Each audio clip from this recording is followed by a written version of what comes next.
I did. And I know that we all destined for greatness, no matter what you've been facing. It's a marathon, no, it's not a sprint.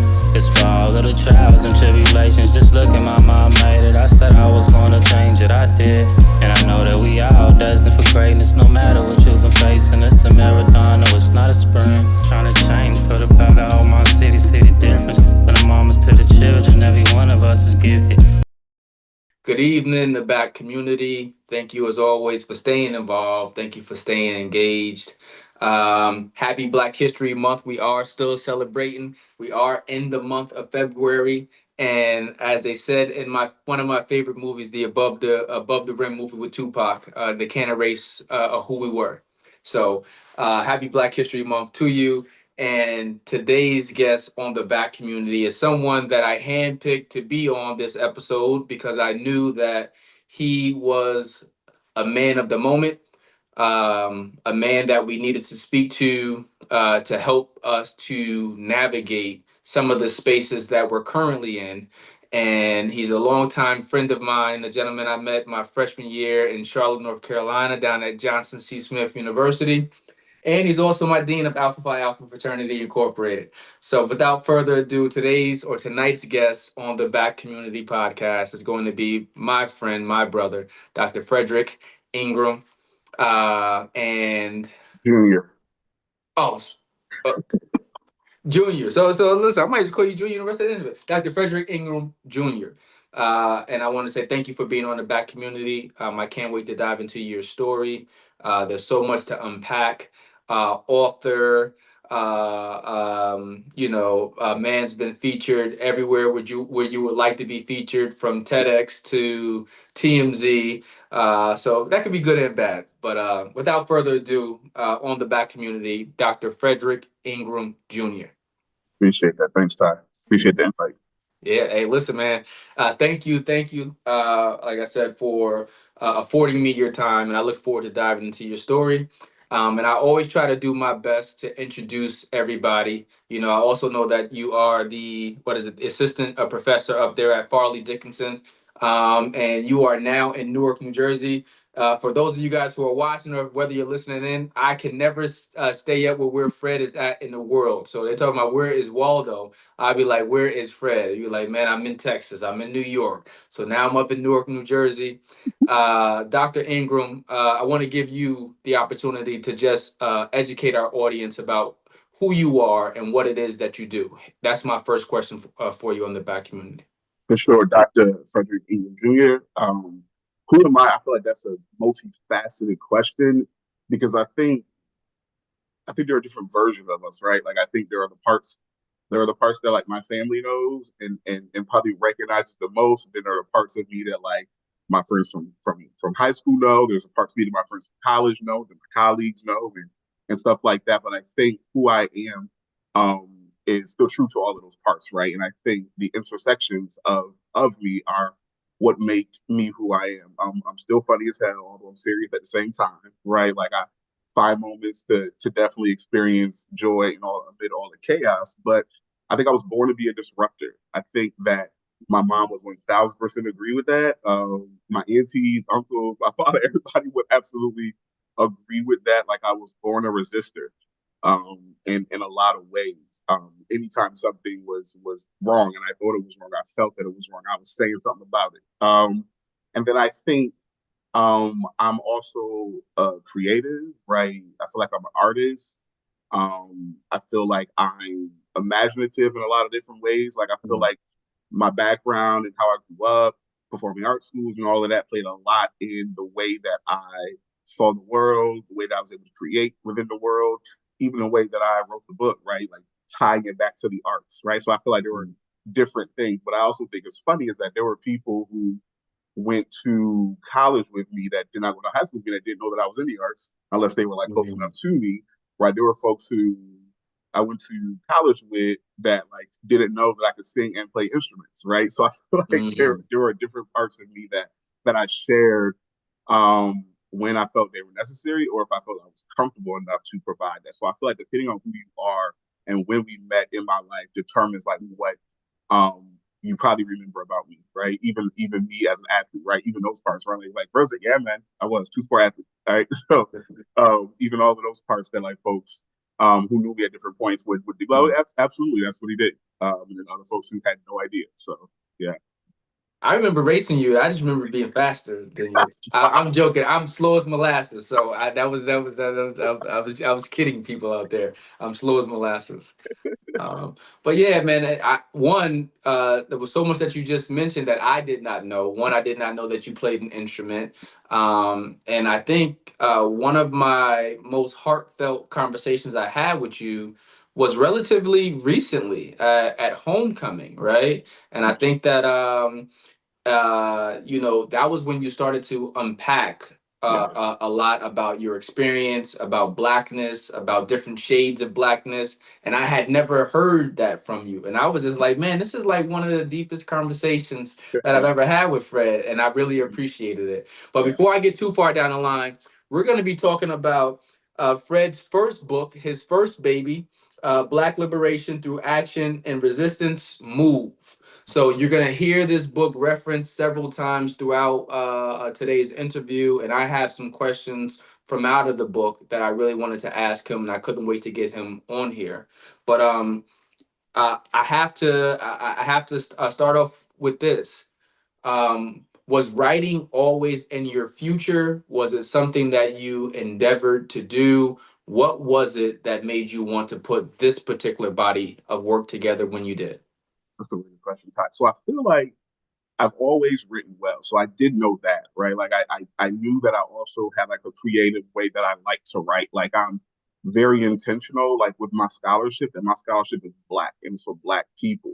And so being a millennial and the things that we grew up having, right? Whether it was One Assistant Park or Teen Summit or all of those things, like it's Mm, important for me that I wed those things into my scholarship, right?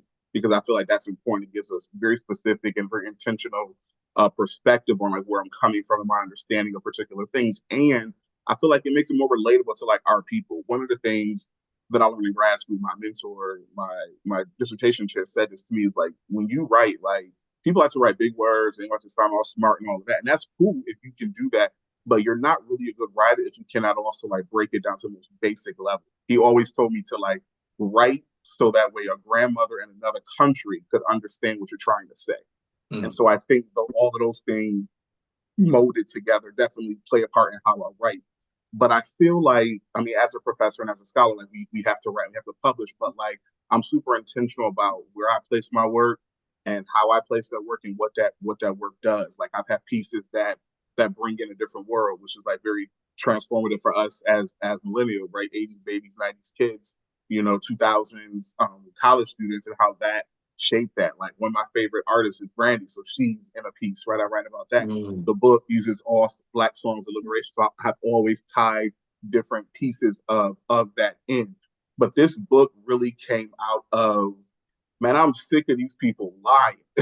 Like mm, 2020, we're watching everything taking place, the COVID pandemic, and then Ahmaud Arbery, Breonna Taylor, George Floyd, and countless other Black folks being murdered. And then all of a sudden we got sidewalks that got Black Lives Matter on. We got buildings that got Black Lives Matter on. We're just now taking down Confederate statues. We're just now changing the name of school. We changed the name of army bases, right? Because we wanted to erase the impact and the power of white supremacy on this nation. And so we thought we could just erase these things and that would just make it all better. Right. And it would just make it all go away. And then, the white people who got their reading list, who are reading these books by Black art authors and scholars who are now like, I'm no longer racist, to the universities that were creating anti-racist certificates that people could earn over the weekend and now believing that they've now leapfrogged their relationship with white supremacy. And I was looking at that like, bro, this is bogus, right? Like this is mm, bogus because we've now given these people a scapegoat. We've now given them a pass. So they don't have to own the way that they show up in the world and all of the violence that they bring with them. They don't have to own that because they can say, look, I got a sticker, and that sticker says I'm anti-racist.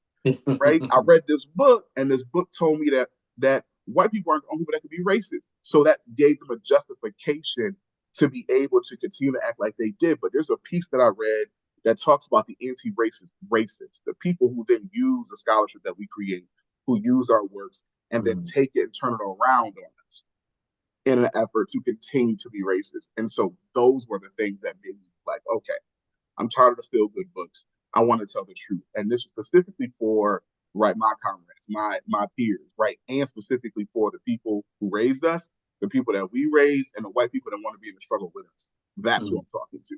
And so I think people often ask, like, well, aren't you ever afraid of like turning off people? I said, the people who are going to be turned off are turned off already. I don't care. Right. Yeah. I'm talking to the people who needed words to put to what they were experiencing, words to describe, right? Like, how do I have this conversation in ways that the conversation is really complex, but like to break it down for me in ways that are like accessible and digestible, right? So that was what I was thinking. Okay. All right. And what was it that resonated with you, or I'm not even sure if resonate is the right word. What was it? And take that back. That's probably about that resistant mindset that you spoke of earlier. You've always had this mindset to buck at the system, or to buck at what someone is trying to push. But this right here is such an important part of our history. Is such an important part of our culture, and I think that that's across the board, right? Because Black history is a part of history. Black history is history, right? And there's so many ugly truths, like you said. You got tired of living the lie, so and now being able to have this piece of work that will live on longer than the both of us, right? Being able to express your truth, being able to talk about the beauty of Blackness, but also how it stacks up against racism and white supremacy in today's society. How has the reception been for the book? But how has the reception been for you, for a lot of people who were just becoming aware of Dr. Frederick Engram Jr.? Yeah. So it's been awesome. Like, I've been in places I never even thought of. Like, I keynoted at Microsoft, man. Like last year, Black History Month, I started my book tour at the University of Washington at Seattle. Why never been to Seattle?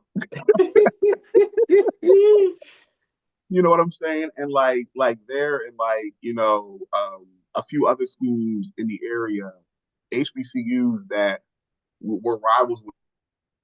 We passed through partying, right? But like that, I had never actually been. Like, to have the book like assigned text for doctoral programs for undergraduate students, and to have people buying the book in bulk to give to Black students and to other folks who are interested. It's only been just over a year, and the places that it's already been cited. I get the Google notification when the work is just like already, and just like watching people like engage with it, right? And one of my friends, colleagues, she was like, my son read your book, the entire book, in a day. She's better than me. It took me a lot longer. He's better than me. She said he read it in a day. So now I want to give him an assignment. What are some things that I could ask him as far as takeaways from the book? And I was like, whoa, I didn't think about that. You know what I mean? Like, in terms of like a quick how-to guide after someone's read this. How do they wrestle with this? So even the way that people are also challenging me in terms of like, now we got this, and I want to know how I can study this, how I can apply this. I think that's been cool. I think the other side of it is, I feel like for a long time, people thought they knew me, and people often tried to tell my story for me, which used to always piss me off, right? Like, I feel like there were so many people that like honestly had it wrong, right? Like, people didn't know I was smart as hell. I'm like, how'd you not think that, right? Like there were people who like thought my identity was solely and specifically related to our organization. I'm like, no, I'm an intersectional person. I am multifaceted. I can do this, and I can do this, and I can do this, and I can do this at the same time. Do all of those things well. Just because you are short-sighted and you can only focus on one thing at a time, you should not make that my narrative. And I think one of the things that I feel like being in DC really helped, right, was me really getting focused on what I feel like I was called to do, right? And then, working in DC, going to school in Boston at the same time, flying to Boston for school. And like, I was really focused, had to really lock in. And then, after that, every single faculty role that I've had, I made history in. First going to Texas, right? Texas was never on my radar. I was like, God, if this is what you have for me, this is where I'm going. But I think the funny story about that is I was one of the only people in my program when we graduated actually had a job offer, and I was supposed to go to Memphis. And I was terrified. I was in Memphis, it's 10 hours from Charlotte. You know how long it took me to get acclimated to Charlotte from New York? So I was shook. I was like, I know my brother's godparents had just moved there, and that's the only people that we knew. I was terrified. And so I allowed Fair to have me run away from that opportunity. And I felt like for the first few years of my career, of my professional life, I felt like I was paying for that decision, right? In terms of the jobs that I was getting, the salary offers, like I was supposed to be doing something else. And so I promised that, and this is where my spirituality comes in, where I said, God, if another opportunity comes up, I will not allow fear to make me run, right? And so when I graduated, I was the last class to graduate regular, and then we hit the pandemic. And I was interviewing, for a lot of jobs. I was interviewing for directorships and VP stuff. I interviewed at Syracuse, so Fanny was excited. They thought I was coming back home. I interviewed at all these different Georgetown, UW. So it was going well, but it just wasn't a match, and I could not figure out like what it was. And then I saw this position, professor position, and it was a dual focus. It was both African American studies and criminology. So being able to blend those worlds together, I had never seen a position like that anywhere ever before, and I was like, YOLO. That's me. You know what I'm saying? And I was like, I'm gonna do it. And I emailed the director, who happened to be Fred. I didn't even realize it at the time. Reached out to him. He was like, thank you, apply, and we'll see. And then when I got the call for the interview, I was like, it is what it is, right? Like, if it works, it works. If it doesn't, it doesn't. And it was the first and only faculty job that I applied for, an interview for, and got the offer. And it was a history making one. And so going there became the first ever jointly appointed person within criminal justice, criminology, and African American studies, and as a result, the first African American person to do that. The fraternity recognized it, and all these other different things, and that was cool. But there were a lot of things happening there that did not make me feel supported, and that's kind of what comes along with being the first, right? There's no real blueprint to follow. We don't really talk about like being the first is cool, but we don't really talk about like the damage that it does to the body, right? That does to the mind, that does to the emotion, spirit. Like I was, for the first time in my life, in therapy, being in Texas, because a global pandemic. I'm in the house in Maryland, locked away for 6 months, and then the first time I step outside, it's a cross country move, right? Like I left my place in PG on Saturday and walked into my place in Arlington on Monday. You know what I mean? And there was really no real space to really grieve that whole process. And I remember walking into my apartment on the phone with my sister, and she's like, "So what do you think?" And I bust into tears. And anybody who knows me knows, regardless of what I say about cancers, I do not cry. Tyrell can tell you, right? I am not a crier. But I like bust into tears because I was like, what have I done? Like, what have I done? And so I realized, like, okay, this is one of those moments where it's like when, the photo of like Jesus' feet in the sand, and there was like the two pairs, it becomes the one pair, right? And you felt like you're walking alone. It was like, I carry you. You know what I mean? So I feel like it was like one of those moments, and I just got really focused, and I was like, okay, so I'm here. What do I want to get out of this? And I said, I want two things while I'm here. I want a TED Talk. I want a book deal. TED Talk, book deal. And I got both of those in my first year, right? So that I just, kept at it, kept working, kept doing what I was supposed to do. And then, it was just about an experience. I'm like, I got to get out of here. And so then I ended up at Michigan State, which to me was one of the most beautiful academic experiences I've ever had. It's a phenomenal institution. It's just Lansing, bro. Like, it reminded me in a lot of ways of like upstate New York, right? In a way that like a lot of those factory towns when all the factories left, and now it's just right, very desolate in a lot of ways, right? And so it gave me that feeling. I was like, bro, I did not leave you to go to come to another version of that, right? Mm-mm. So I So need life. you know what I'm saying? So absolutely not. But I think the experience overall was truly transformative. I finished writing the book right while I was there, and actually I was able to lock in and focus.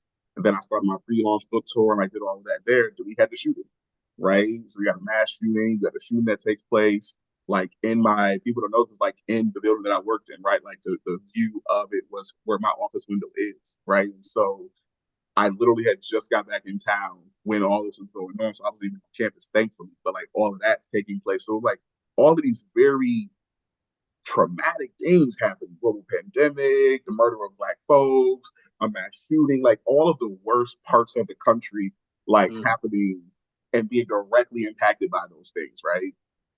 And so what I then decided was like, it's time for me to get back closer to my family. Like I need to be closer to my people. So I started trying to make that move to come this way. But I think all of those things really brought out another side of me. A lot of other people see different versions of me because a lot of things were taking place during that time. I think my star was rising in a lot of ways, and so people started to notice this Mm. was who I really already was. But other people began to notice those things. And I don't know if it's because the recognition that came from some of these bigger name people, Mm. or if they really began to pay attention to Mm. who I was and what I was doing. I don't know. I can't speak for them, but I feel May- like those two things be true at once. You know? They definitely can, and I think that maybe it was just time. You know, you Mm-hmm, said two things that resonated with me. One was about your decision mm-hmm, to leave Memphis on the table, and you felt like, like, hey, that's where I was supposed to be, right? yeah. Soon as you said it, it made me think about Jonah and the big fish. It's like Yes. sometimes God be telling them, what he said, until you do right by me, right? So he's just like, okay, well, oh, you gonna go there? All Right. right. Well, Oh, you don't I want to got listen? something else Okay, cool. planned for you over here, but go Yep. on. Let me know when you're done. We're Yep. gonna still bring you over here, Yep. right? But ultimately, like you said, so where people started to hear you and to see you, sometimes it's just because at that particular moment you're in the best position to be Yeah. used, and For that's what I sure. tell people a lot of times. It's like, um, if we stay in a posture of being used, Mm-hmm, you'll always be in the right position because mm-hmm, God will be able to transform you mm-hmm.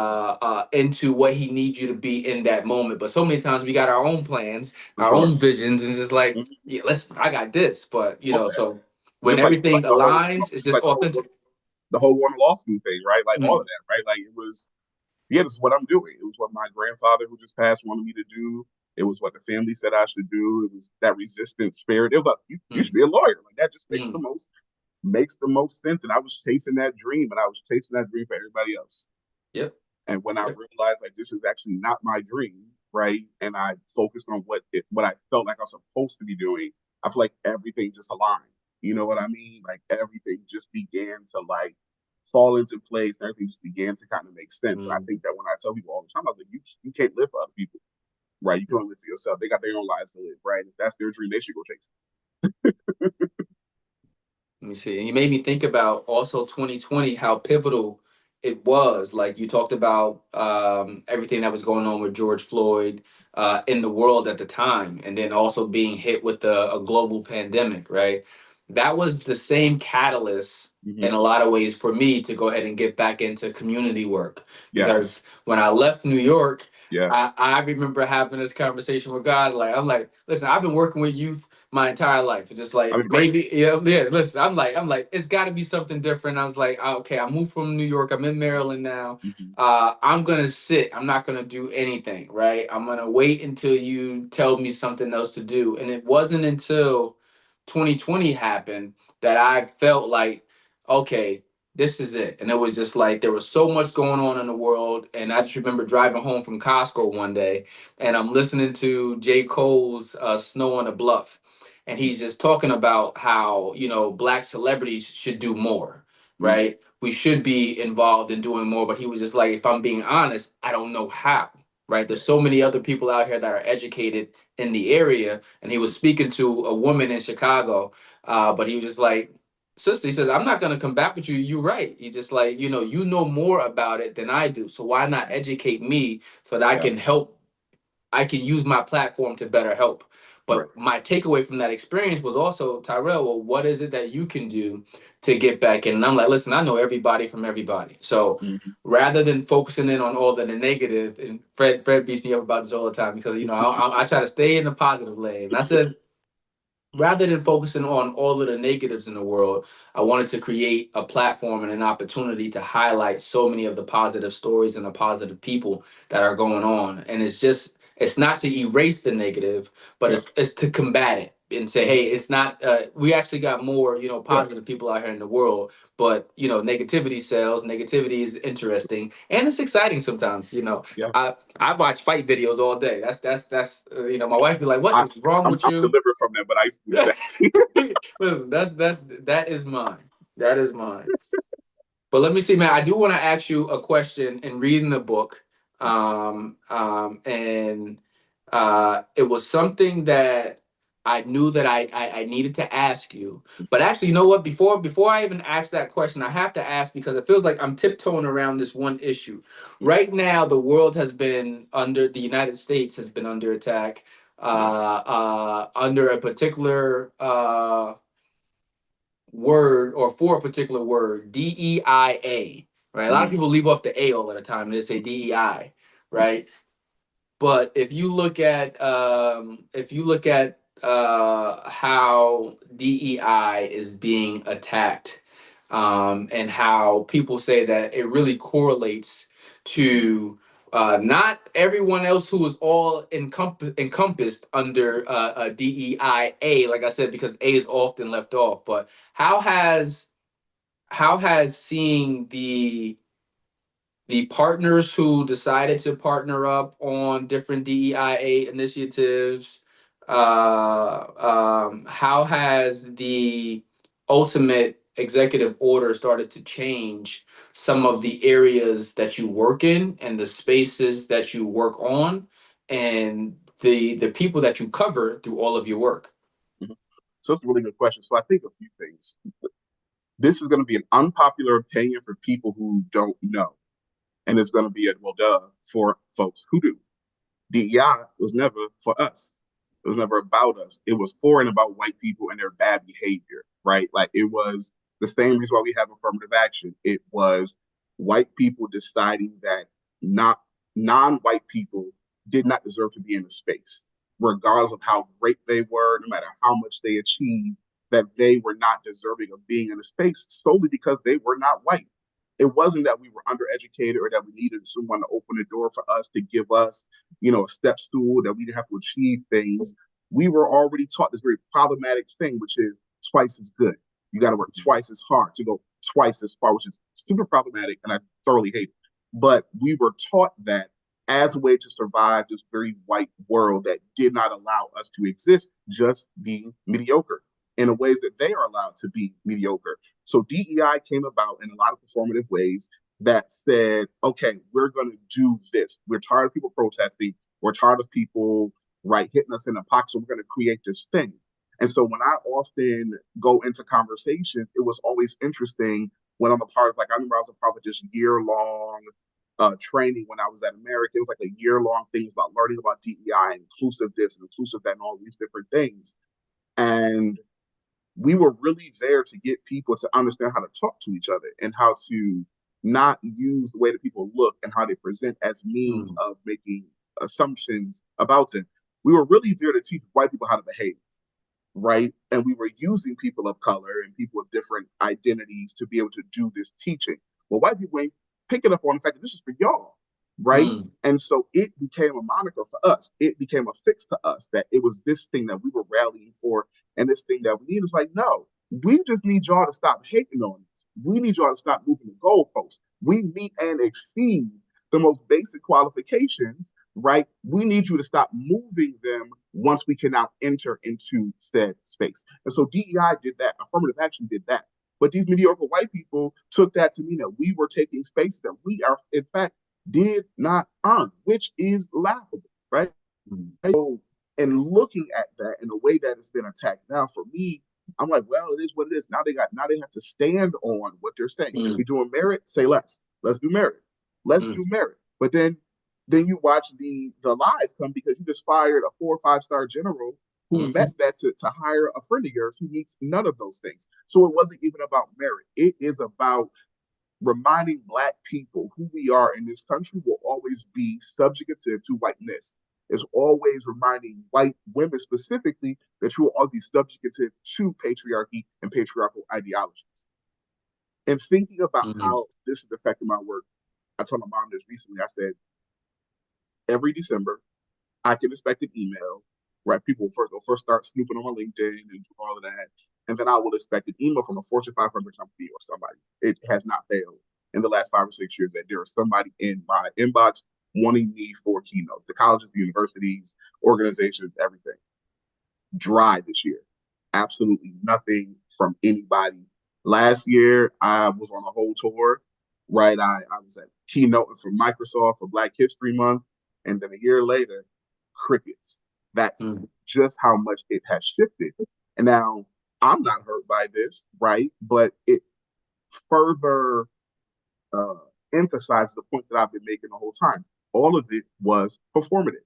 Now that's the part where you and I bump heads about when I'm like, when people are like, well, that's negative. I'm like, no, actually, it's truth telling because you want me to not acknowledge the fact that, yeah, I got paid to do it, but it was to make them feel good. It was to make them feel like they were responding in the moment. See, we do care about, right, our people of color here. We do care because look what we offer. Look what we had here, right?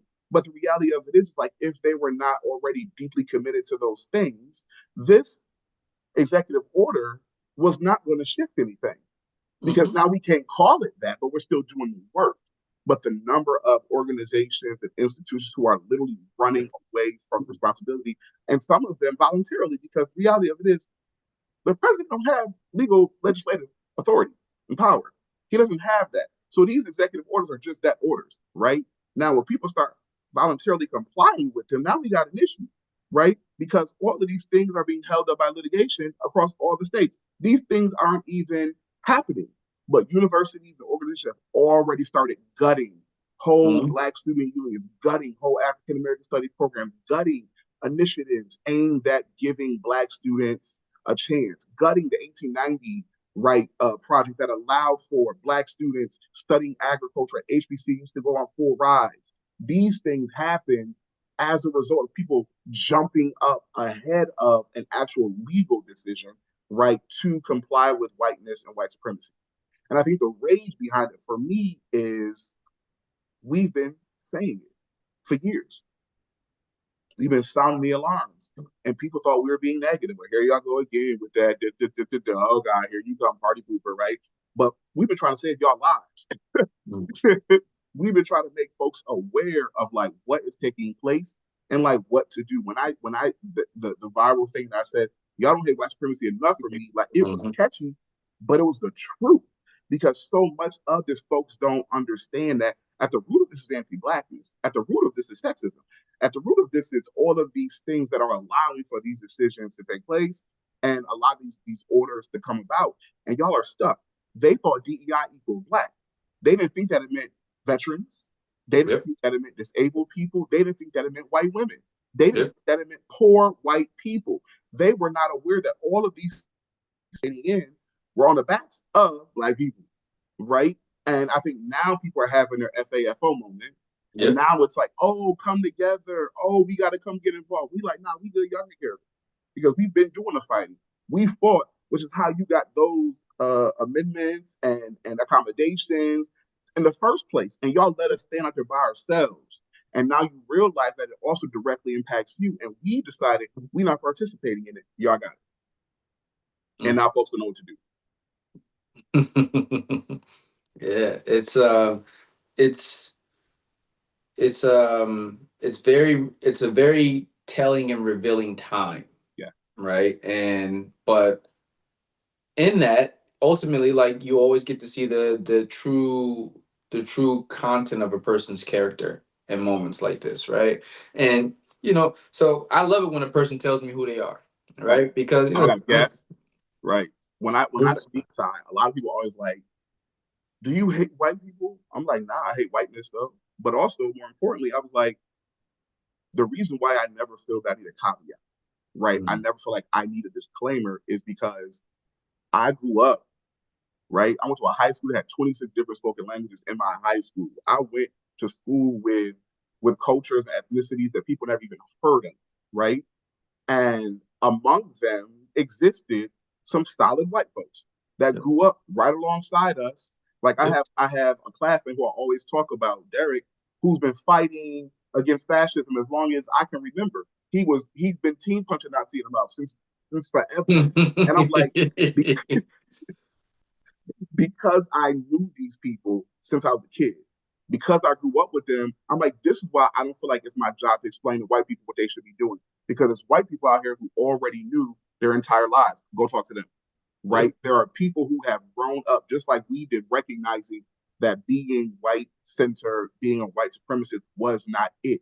And they actively raised their children not to be that way. So this idea that like, give us a moment, we got to catch up, we need time to learn all this other stuff. And I'm standing here like, I What's went to going on? kindergarten with their kids and watching who they were and raising their white children in a nice part of town. And now I look at how their children are on the internet as well, rallying back in the same way that we are. So don't Mm. tell me that I need to be patient. Don't tell me that I need to create space for you to learn. Go do that on your own time. Right now, I need you to get in or shut up and move. You know what I Mm. mean?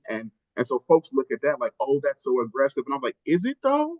Because you agree with the politics of respectability, but I do Mm. not, Mm. right? And so I think that's where the point that we are right in that moment, like you said, where people are showing you like who they are. I'm like, I'm not personally attacking these people. I'm just naming the truth. And you feel like because of the way that we've been socialized, that like I gotta Mm. protect the white person. Ask yourself why you need to protect them, but you feel like you gotta stab me to do Mm. Mm. Mm. Listen. That is a question to ponder on. Yeah, you know, yeah, like you said, two things can be true at the same time. Was that what you said earlier? it. Yeah, You yeah, know, and it's. I think I love spaces where we can dialogue and we can have the conversation. Like the younger version of Tyrell, I didn't make a lot of space for difference of opinion. It's just yeah, like boom, punch in your mouth. He says, "Oh, you don't agree?" He's like, "Okay, so here you go." Now it's just like as long as it can be respectful, yeah. right? As long as it can be like respectful, not like no Mm-hmm, undertones. I'm trying to mm-hmm, throw digs at you or whatever. Just like mm-hmm. this is how I actually feel, Yeah, Rel. And I'm like, yeah, okay, cool. yeah, Well let's engage yeah, on that. I can yeah. have those conversations, Mm-hmm, right? Whether it's on politics, religion, mm-hmm. whatever it is. I think that through conversation and valid respect, we can really enhance each Yeah. other's lives and the overall movement. But I'm always open to people who are willing to learn. I think that's the other part too, right? okay. But I don't have to make space for people who want to argue with me for the sake of arguing. A lot of people feel like there's this thing, and I'm sure you know what I'm talking about. Like, there's this thing where like we got to take people down, like right, like, oh, she's a scholar, but I'm a dude, so I gotta shout her down, right? Like Mm. to let her know like what her place is. Like there's always been these moments where people are like, oh, I want to see you talk to my cousin. He be talking crazy. I want to see y'all go at it. And I'm like, I'm not your entertainment. Mm. You know what I'm saying? That's not what I'm here for. I can engage with anybody, even if you're not where I am in my journey and on your journey. If you're open to learn and you're willing to unlearn and relearn some of those harmful things that we grew up with, we can talk. But Mm. if you've already decided that you're hell bent on misunderstanding, I don't owe you any of my time. And people get that confused Mm. all the time. Like, well, aren't you supposed to be a teacher? No, I'm an educator. And I'm also a resistor. And I'm also disruptive. So let's also not get that confused. You know Mm. what I mean? I think people really be getting that thing mixed. I'm still very much Fred. You know what I'm Mm. saying? And Yep. so, like, I'm here to liberate us, but let's not be funny. Because then I'm going to Yes. get like, let's not do it. Let's not do it. Well, let me see, man. I want to get to my question, because I think that is super important. But I also feel like I'm going to do you a disservice. So no, I'm gonna get to one question. Then I'm gonna do my rapid fire session with you.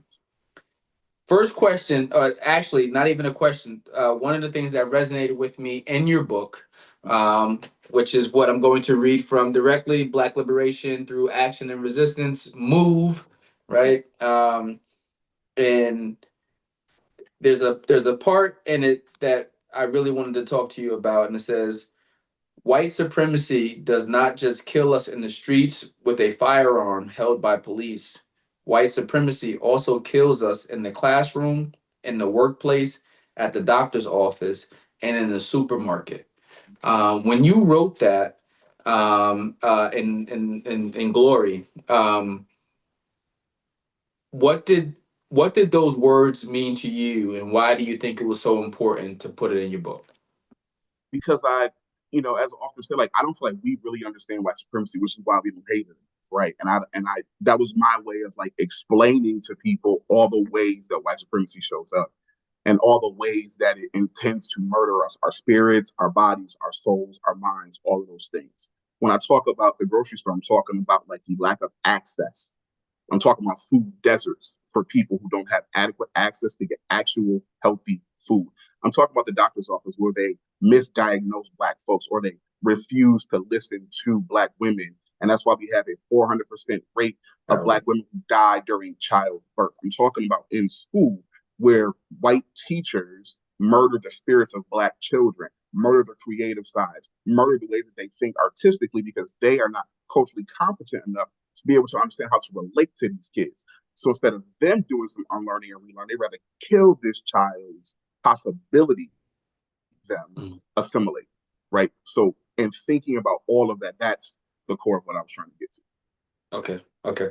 And uh, I have to say the reason why it resonated with me so much is because it's like I think when people hear white supremacy or racism, right?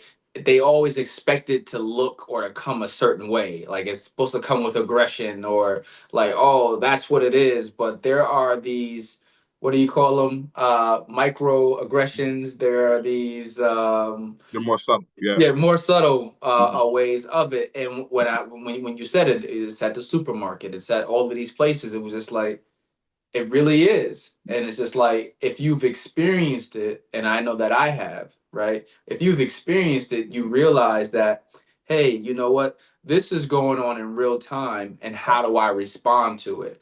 And I was doing a speaking engagement. I was doing a speaking engagement in Albany sometime last year. And before I end up going on stage to go speak, everyone who was going to be presenting that night were all in the back in the green room or whatever. And one of the ladies who was there, she wasn't one of the speakers for the night, but she came up to me and she was like, "Hey, Tyrell, I read your book." Right. And I was like, "Oh, that's great." I said, what did you think? And she was just like, she says, you are a real bad person, right? And it was the way she said it, right? You are a real bad person. And then she said it again. And then he was like, yeah, I just want you to know, you are a real bad person.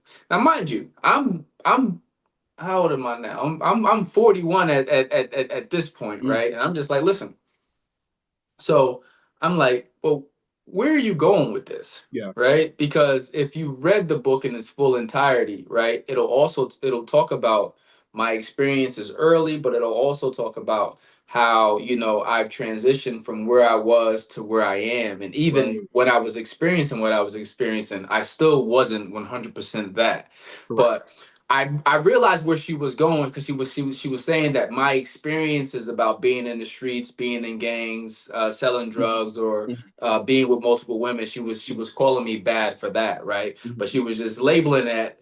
She labeled it without labeling it, and Mm. what she was doing was it was just saying like uh, I think that, your experiences have just made you a bad person. And it resonated with me, but I've been through it enough to say that in the moment, I said, I can waste my time and my energy trying to go ahead and articulate to this woman how much greatness I've done or how much of a good person that I really am. And I said, no, don't do that, because that would be you trying to, overcompensate. I said, well, this is what I'm going to do. So I'm going to wait until I get on stage and I'm going to That's address it good. another way. Yeah. Right.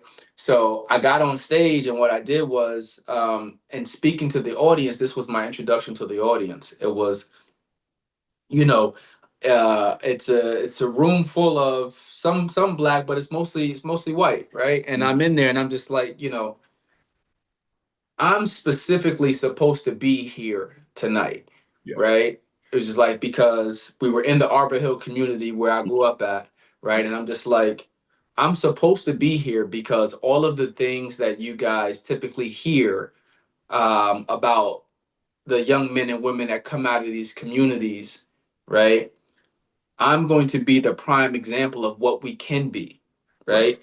And I'm also going to show you why. And I started to go on the story about me living in Morocco. And before Mhm. before I was done, everybody was like, ah. And I was looking for that one lady earlier Mhm. who kept Mhm. telling me that I was bad. Mhm. But rather than me to attack her, I Mhm. think the way that she probably thought that I would, I didn't. I was just like, well, Mhm.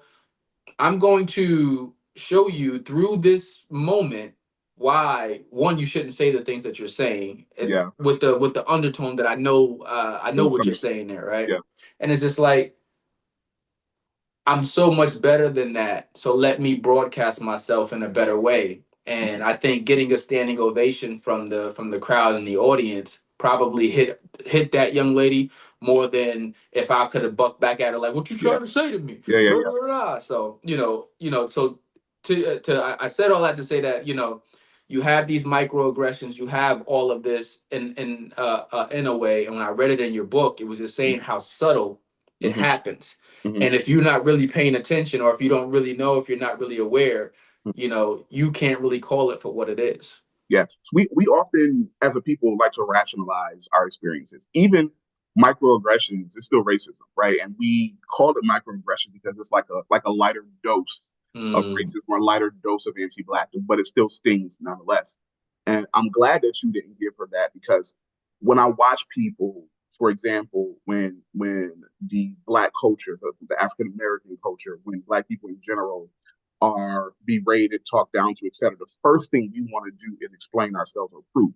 When you hear stories about, like, oh, they followed me around the Gucci store because they didn't think I could afford it, so I bought all this stuff, and I was like, you're doing resistance wrong. You mm, know what I'm saying? Or it's like MSNBC fired Joy Reid. Let's give them the highest ratings that they're gonna get while she leaves. And I'm like, turn the TV off. You know what I'm saying? Like, y'all are doing resistance wrong.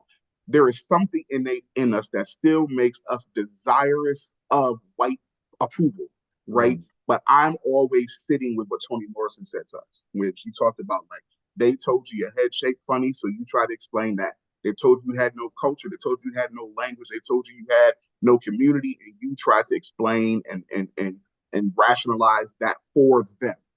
But what you fail to always realize is that regardless of what you do to explain, for them, there's always going to be one more thing. And if you let that sit with you, you will stop feeling the desire to explain to these people to get them to understand. Because the reality of it is, a person hell bent on misunderstanding you, doesn't matter what you do, they're still going to misunderstand you. And you over here killing yourself, trying to prove yourself to them. Free yourself from mm, it. mm. You know, how would you, if you were speaking, well, actually you are, you're speaking to an audience who's going to see your visual, you're speaking to an audience who's going to listen to your sound. you know what would be what would be your advice, Yeah.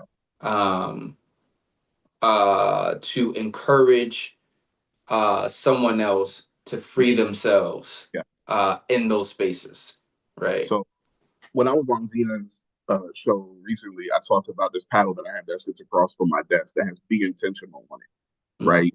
And that is like my life motto. And what I mean by that is, like, be intentional about everything you do. Be purpose.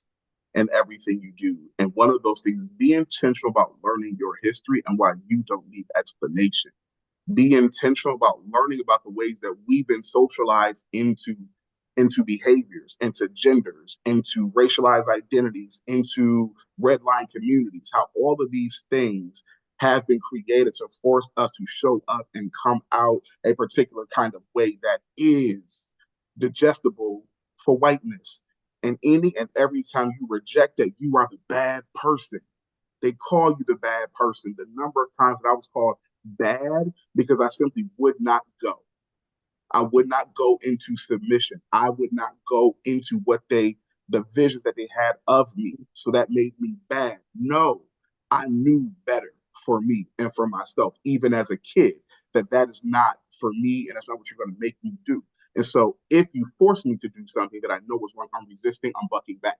And I will take whatever the consequences because I know what I do is right. But I think in getting people to learn, the first thing we got to understand is like, yo, who are we as a people and who am I and who do I come from? And a lot of us don't know that. A lot of us have no idea about that, which is why people are like, oh my God, I'm so tired of these movies. I'm so tired of these documentaries. I'm so tired of these books. I'm so tired. I'm so tired. And I'm like, well, what are you doing to push yourself out of that condition so you no longer have to hear it? What are you doing to make it better for people who will descend from you that you'll never meet? How are you helping them have a better existence than the one that you have? And until you can say what you've done, you don't have the privilege of being tired of hearing. All right. All right. Listen, yeah. We don't everyone feels like, they've done enough, right? Or they've experienced enough, but I truly believe that as long as God blesses you with the ability to wake up and to breathe, it's still something for you to do, right? So never get so comfortable where you feel like I'm not black, I'm OJ, right? Back. Never get so comfortable where you feel like you don't have to look back and help someone else, right? Because an injustice, what is it? An And injustice justice anywhere, where it's justice injustice everywhere, everywhere. right? So always stay mindful of the skills, the gifts that you have, and be of use to other people in the world, and own your own uniqueness, right? And that's one of the things that I got from out of your book. Like some people might just see that they'll focus in on black and that'll be the only thing that they get from it. But I think that it transcends much further than just blackness. But it is saying that I am who I am, right? We are who we are, and you know rightfully so, our experience, the work that we've put into to demand what it is that we're demanding right now. It's not just coming from a place of gimme, gimme, gimme because I want it, but it's saying, hey, I've done the work.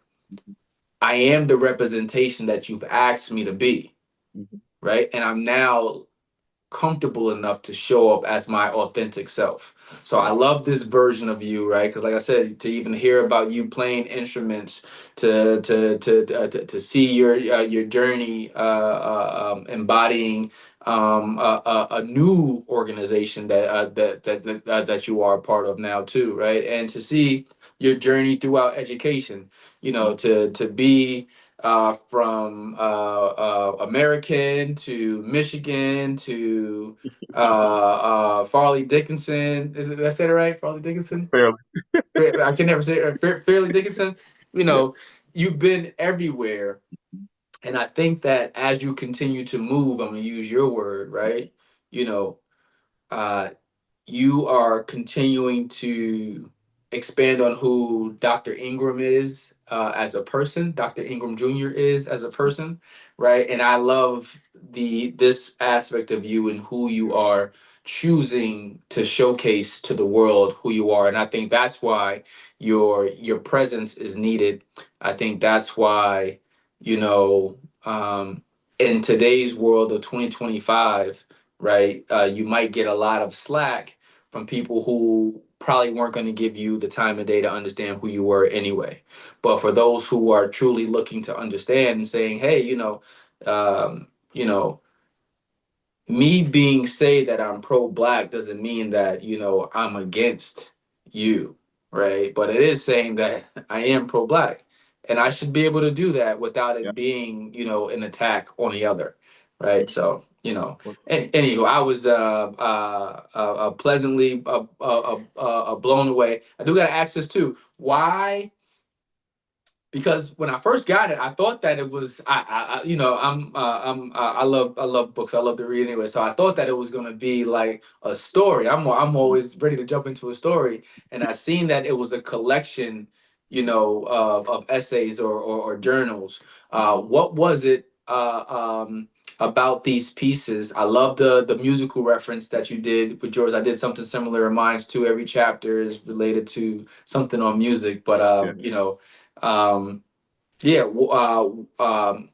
Why that approach in this Yeah. book, and or was it just because of your educational background and Yeah. you wanted to do it from a scholarly Yeah. perspective? Definitely wanted to do it from that perspective because we got to get tenure. But but I also wanted it to be because I feel like so much of the work that we do in academia is not in places where our people can reach it. So many of our articles and our work are behind paywalls. You got to pay to access it, right? Which is not really accessible. But I really wanted it to be right an opportunity to be able to like to your point, like we can do hip hop, we can do R&B, we can do country, we can do gospel, we can do all of these things and do them well and do them at the same time. But I also wanted it to be something that was for all of us because blackness is not monolithic, right? And there are pieces, there are people gonna be like, well, I don't want to read that because this.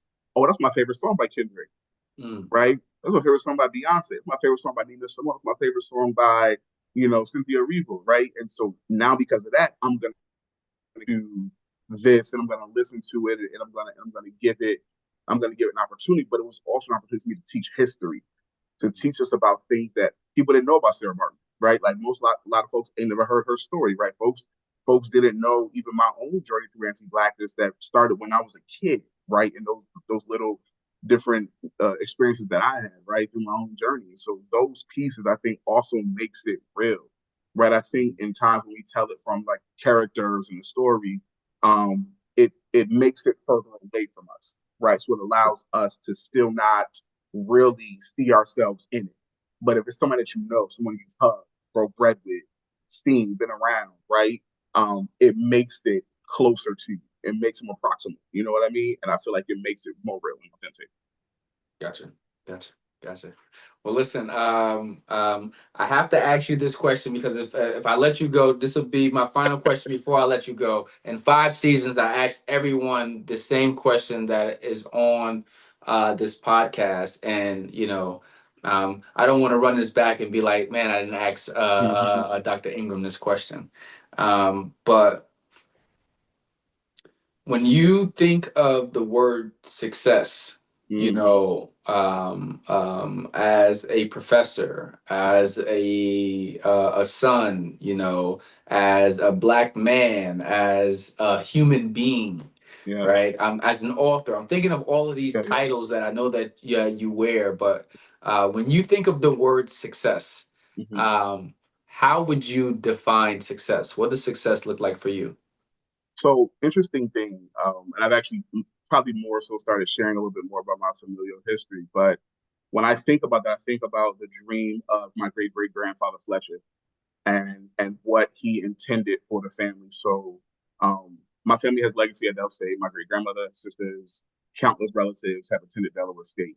My great great grandfather sent his girls to school, and the boys went into the military. So through lineages of my family, the men graduated high school, joined the military. What they did after that, who knows? Jobs, work, whatever. But military was that. Women went to school, right? He saw that enough to think that that was something that was important. And it wasn't really until our generation where the men started going to school and finishing and catching up to the women in our family, cousins, aunts, moms, and that sort of thing. and start going to school. And then not only did I go to school, I went all the way through. So it was a promise to my grandmother, my mother's mom, who told me, when I left for Smith, not to return without a degree. And I remember before she passed my freshman year, I came home for a fall break, and she was in the hospital. It was the last time I saw her alive. And she said to me, "What are you doing here?" "I thought I told you not to come back until you finish." And I was like, "Grandma, I'm on break, and I came to see you." She said, "I told you not to come back until you finish," right? And so she sits with me, right? Mm-hmm. And she's dedicated, my dissertation, the book, whatever. And I say, "Grandma, I did it. And I did it times 3." You know what I mean? In terms of keeping that promise. I think about the dreams and aspirations that Fletcher had for us, and what he thought that we should be doing. And so for me, when I think about success, I think about making my ancestors proud, right? It's less about like being blue tagged or how many famous people I know, or how many appearances in this and all these other things. It's more about like, can I say I made my lineage proud? And I think that to me is what success is. Mm-hmm. Well, you heard it first from Dr. Frederick Engram Jr., the author of Black Liberation Through Action and Resistance. Move, Fred. What is it? I've had over 20 years with you in the bonds of Alpha, a little bit longer than that as a friend and a Smithite at Johnson C. Smith University. And I really just want to say I'm happy for you. I'm proud to call you a brother. I wish you continued success on this journey. And I also hope that those opportunities that have seemed to have dried up, that you, like you said, end up coming at the end of the year, every year, just like it was when you decided to not go to Tennessee, right? I think that when it's the right time and the right season, right? Not only is Black Liberation Through Action and Resistance going to be ready for it, not only are you going to be ready for it, but the floodgates will continue to open up all over again for you and the opportunities in your body of work that you're doing. But thank you for being an educator. Thank you for being a person who truly does inspire, and I wish you continued success. Thanks for being on the back community with me, man, and I can't wait to get your story out to the people. For sure. I appreciate that, and I received that, and always wishing the best for you and yours. No, thank you very much, man. Until next time, brother, wishing you continued success. 06. 06.